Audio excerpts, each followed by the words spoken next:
Man in love. হাসপাতালে বেডে শুয়েও ছেলেটা নার্সকে বলছিল, একটু ফোনটা দেবেন, একটা মেসেজ পাঠাতে হবে। কাপা হাতে লিখছিল, কিরে খেয়েছিস, ওষুধ খেতে ভুলিসনি তো? মেয়েটা রাগ করে রিপ্লাই দেয়নি। ভেবেছিল পরে কথা বলে নেবে,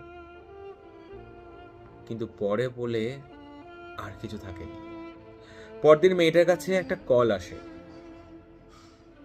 উনি আর নেই। মেয়েটা তখনও সেই ছেলেটার পাঠানো মেসেজটা দেখে তাকিয়েছিল এক দৃষ্টিতে। কারণ পৃথিবীর সবচেয়ে ভয়ঙ্কর কষ্ট হলো যে মানুষটার মেসেজে রিপ্লাই দেওয়ার জন্য তুমি দেরি করেছিলে, সে আর কোনোদিনই আর অনলাইন আসবে না।